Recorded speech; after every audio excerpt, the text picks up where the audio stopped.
After not seeing him for a month, John just thrust a divorce lawyer's business card at me without even asking, "Are you okay? Or how are you feeling divorcing a wife who doesn't work? Pay me $1,000 a month as alimony. Sounds good. Take care." John chuckled as he said this, standing beside him. Emily was wrapping her arm around his, wearing a similar smug expression. "Fine, let's divorce then." I said it so casually that John seemed a bit surprised, but he quickly shared his smile with Emily. Good thing John isn't much of a thinker. It makes my plan easier to execute. After the divorce papers got approved, I decided to start my revenge plan on both of them. I will make them cry as a celebration of my recovery. My name is Sarah Wolf. I'm a 47-year-old illustrator. I'd also work as a children's book author. I just love drawing. I have two childhood friends, John and Emily. They're important friends to me, and John is also my husband. It all started when John asked me out as I was heading to a different college after high school. I was surprised. I'd thought he was into Emily, but I couldn't say no to a confession from John, whom I had secretly liked. After some thought and consultation with Emily, I accepted John's proposal. Emily's behavior had been a bit problematic since teens, but she was still a dear friend to both John and me. However, Emily had a tendency to snatch other people's boyfriends and then dump them once they became obsessed with her, causing problems time and again. Her parents were concerned, so John and I often spent time with her to watch over her. John and I got married when we were 25, 4 years later. Emily brought her fiancé into our lives. His name was George, a professional working for a top-tier company. Nice to meet you, Sarah and John. I've heard so much about you. Looking forward to our future together. George was very polite, and we all got along immediately. We would get together during holidays and vacations, taking trips or going on long train rides to enjoy some drinks. However, things started falling apart after Emily got pregnant 2 years into her marriage. John and I originally had many siblings, so there was no worry about an heir. So we decided we didn't need children. Both of us loved kids, but weren't keen on actively caring for them. Besides, we loved our freedom to travel and enjoy drinks. We often found it heartwarming to see families with children, but it was never more or less than that. When Emily announced her pregnancy, John's attitude started to change. He quit smoking because Emily said she couldn't stand the smell, and even offered to drive her to doctor's appointments using his vacation days. I warned him, "George might get upset if you're always with Emily." But John argued back, "You have work, don't you? She's our childhood friend, and she's reaching out for help. You're heartless." I said, "I've been buying things and helping where I can, but going with her to the obstetrician is crossing the line."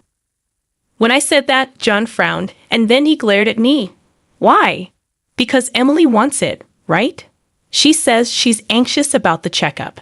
I can't just let her go alone if she's anxious. All the more reason for George to go with her, right? If you go with her every time, it's almost like you're the father of the baby in her belly. John, jealous? You're not going to get pregnant anyway, so what's the problem?"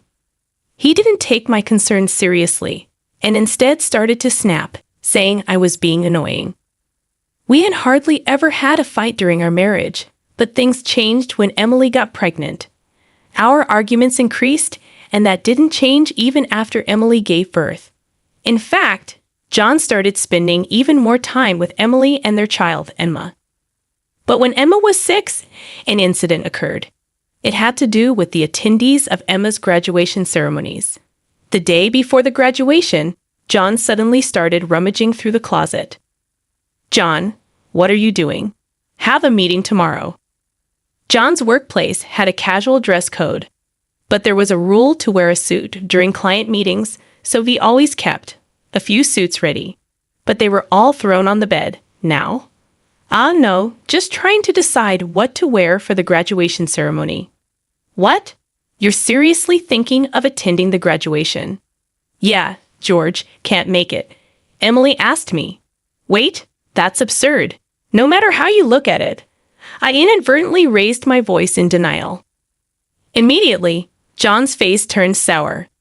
I knew he occasionally picked Emma up from kindergarten, and I had done so myself when asked, yet it was nonsensical for a childhood friend who wasn't even a biological parent to attend a graduation ceremony. What? You still doubt me and Emily? I'm disappointed that you can't even help out. That's not the point. Point anyway. I'm attending the graduation tomorrow, so iron a shirt properly. John said that and abruptly ended the conversation, leaving me behind and going to the bedroom. I had no choice but to call Emily. Hello, Emily. About tomorrow.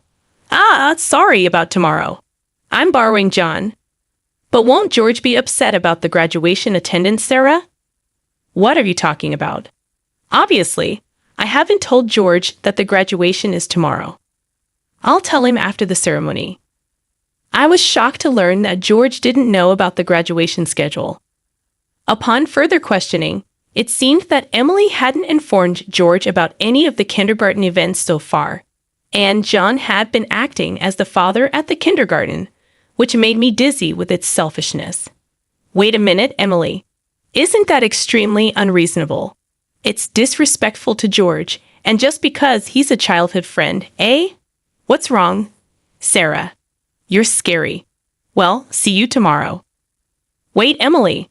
I was trembling with anger at Emily, who unilaterally hung up the phone.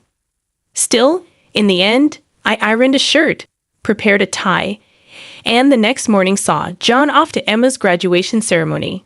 Since then, Emily and John started going out more frequently, from once a month to once a week, and then to 3 times a week. Eventually, even George seemed to have some suspicions, and one day, while John and Emily were out, he visited our house alone.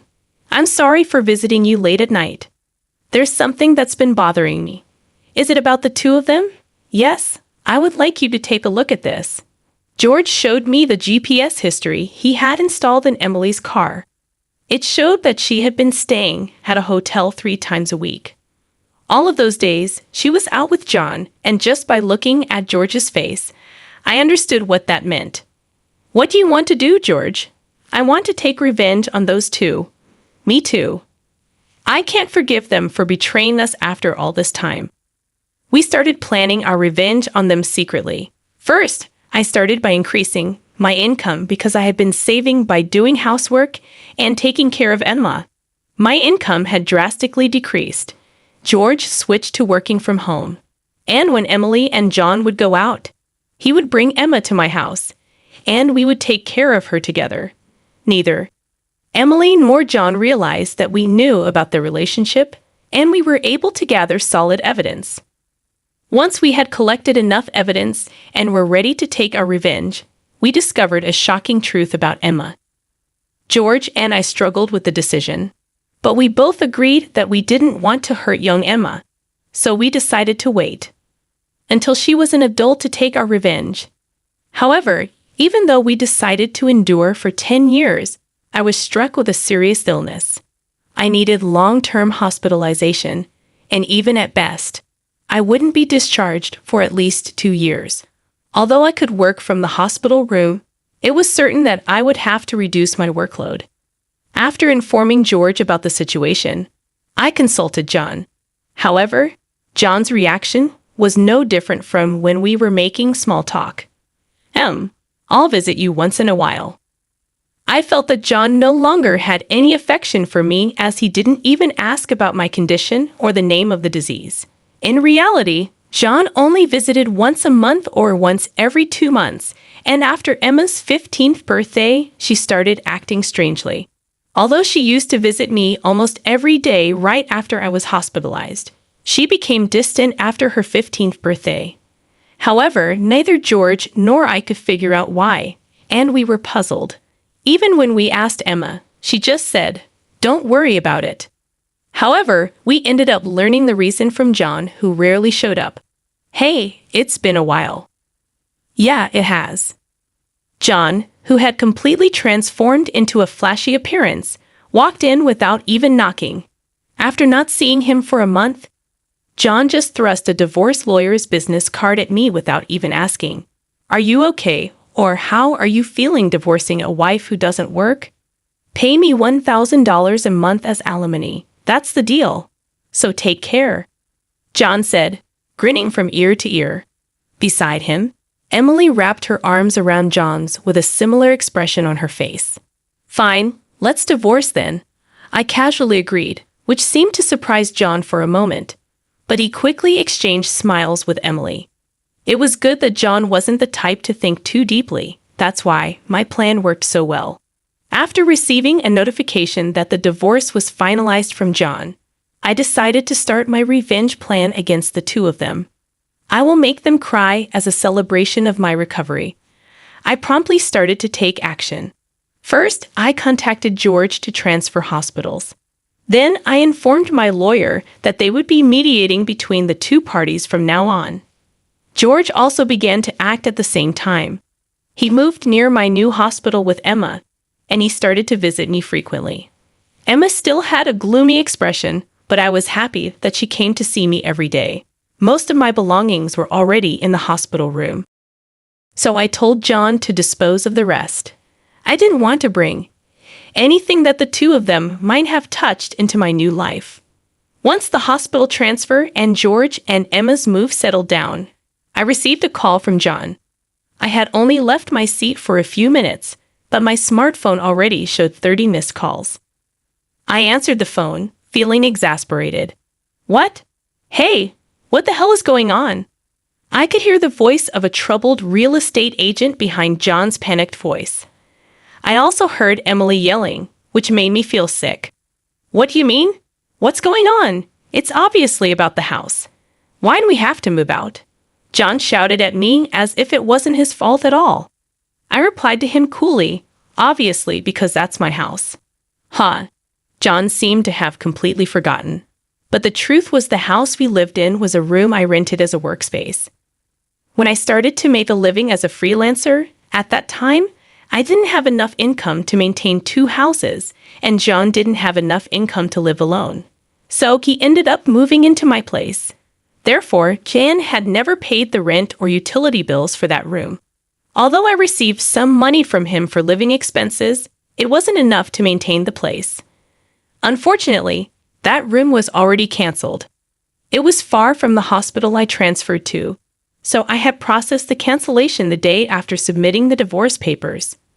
I didn't inform him because the real estate agent who knew the situation said they would contact him. George and Emma suddenly disappeared, and our house was sold. What are we going to do about our new house? I don't know. Maybe stay in a business hotel for now. As I turned on the speaker and started working, John yelled in frustration, "Don't screw with me." However, he seemed to remember something and started speaking in a more soothing tone. Well, whatever. When will you transfer the money? We're running low on cash. What are you talking about? Huh? Don't mess around. I told you to pay $1,000, didn't I? Oh, I don't recall agreeing to that. My nonchalant response was met with incoherent screaming from John on the other end of the phone. Apparently, he thought he could get money from me and had been squandering it. Even if he had $1,000 left, how did he plan to get by for the rest of the month? Hey, don't just stay silent. Say something. There's really nothing to talk about. My retort left John momentarily dumbfounded, but he soon started yelling again, growing increasingly annoyed. I addressed John in as cheerful a tone as I could muster. Anyway, we're basically strangers now, so please don't contact me anymore. You'll hear from my lawyer. Huh? Lawyer? Hey, wait a minute. I hung up without listening to John's response. He tried calling back several times, but I ignored it, and eventually the calls stopped. However, angry that I didn't answer, John started ignoring calls from my lawyer. He certainly had a childish side, but I never imagined he'd be the kind of person who didn't mind causing trouble for others. I sighed deeply at John's selfishness. A few months later, after a temporary discharge from the hospital, I visited John's parents' house. In front of me were John and Emily, both looking small and trembling.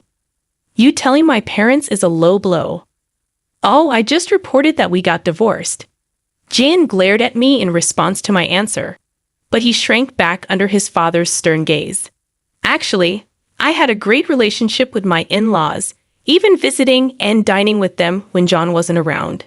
Despite being so well loved, I felt it was wrong not to share the details of our divorce. So I went to visit them. Is it true that you're remarrying Emily? Yes, it's true. True. Emily, Emma, and are going to start over as a family. What are you talking about? Your only family is Sarah. She's not my family anymore. John's words made his father frown with a look that seemed to say, "Give me a break." John shook his head a few times, then handed me a piece of paper. It was a bill from a nearby luxury hotel. What's this? It's the bill from the hotel we stayed at. John, acting as if it was obvious, pointed at the bill on the table, then suddenly collapsed. Oh, what the heck, Mom? I didn't raise you to be like this. My mother-in-law, gasping for breath, was met with a look of disbelief from John. Next to him, Emily wore the same expression. Why are you so angry? It's just that the family is changing because I'm getting married. Plus, you'll have a grandchild, a blood-related one at that. Aren't you happy? You two didn't. My mother-in-law, looking as if she couldn't believe what she was seeing, glanced at Emily, then turned her gaze to me. Both my in-laws understood that I didn't want children and still treated me as their own daughter. Of course, they treated Emily, my childhood friend, similarly. But there was always a boundary between a daughter-in-law and a friend. I remembered Emily often complaining about that. So I was certain my mother-in-law wouldn't be happy about this situation, and Emily should have known it too. You dote on Emma, right? It'll be your grandchild, so you'll be happy, right? It's because she's a child I've known since she was little. Oh, but half of her blood is from John, right? Even after all this, Emily, showing no sign of remorse and acting as if she couldn't understand the problem, gave me goosebumps. At that moment, someone who had been silent until now spoke up. Enough already. It's disgusting, huh? Emma, who had been playing with her smartphone in the corner of the room, spoke to Emily without looking up. The room fell into a stunned silence. My dad is the only one I consider my father, whether we're related by blood or not. He's the only one. But you know, John has always been the one to attend your school events. I heard everything from Dad, how he was always informed of the event dates after they were over. How eventually even the events themselves were kept from him. But Dad always said I was his daughter, so I am his daughter, and I will never be yours. Emma glared at Emily as she said this. Then, sitting beside me, she switched to a more concerned tone. You know, when I found out about this, I thought you would hate me. But Dad said that wasn't the case, so I came here today. Emma, I love you so much. You were so kind to visit me every day while I was in the hospital. I was really happy, Sarah. Emma, perhaps relieved of her anxiety, teared up and hugged me tightly. It might indeed be a child resulting from an affair between John and Emily. Yet it's a child I've taken care of for 15 years. There's no way I don't have affection for her. Speaking of which, Emily, weren't you curious why I wasn't surprised when I found out Emma is John's daughter? Ah! Emily looked startled. Before she could speak, a new person entered the room. We knew from the start, 10 years ago actually. George suddenly appeared. Understandably so, as she had recently unilaterally demanded a divorce, citing irreconcilable differences. I was shocked when you mentioned divorce. Oh, and, unfortunately, you're not divorced yet. The divorce papers are still here. Didn't you notice? What? I figured it wasn't in Emily and John's nature to confirm things. But I couldn't help but be stunned that Emily, despite the 100-day waiting period for women to remarry, hadn't noticed for months. So, Emily is still my wife, and Emma is still my daughter. Well, since there won't be a wife, though.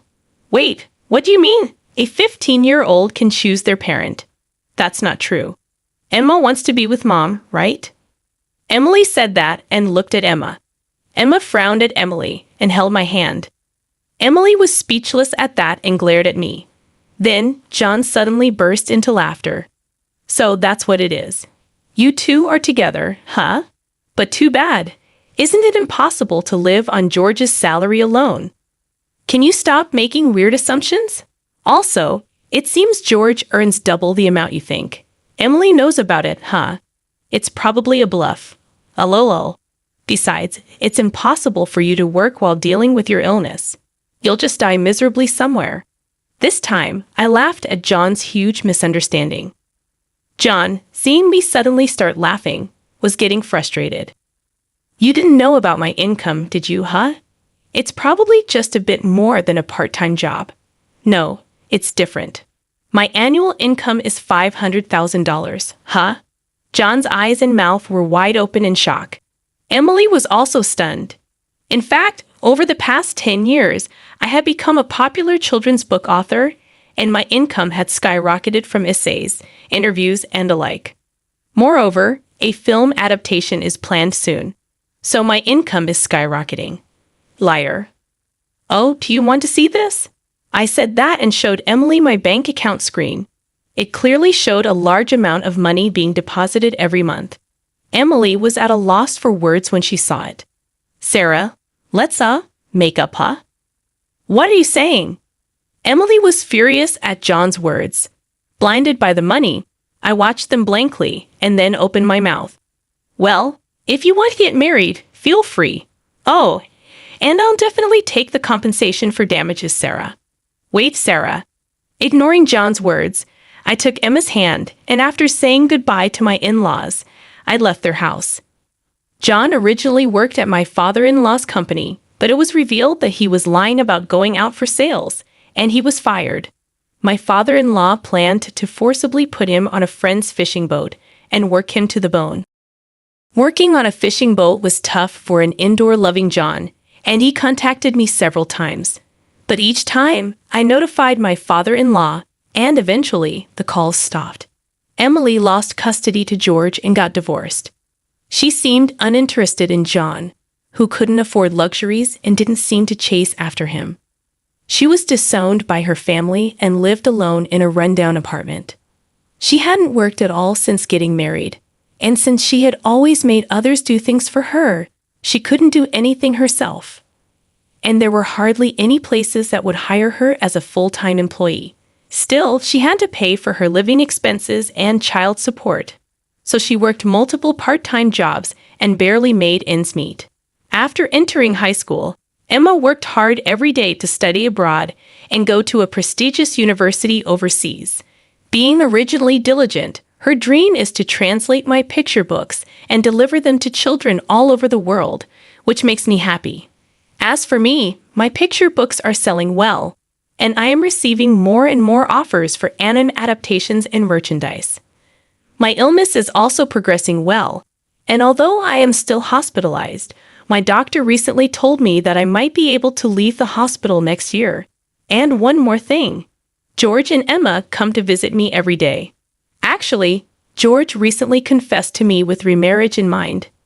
I haven't given my answer yet, but I can't help but have feelings for him. He said he wants to live together when I leave the hospital. While thinking about what to answer, I work on my picture books every day, hoping for a happy future for us. I weave stories again today.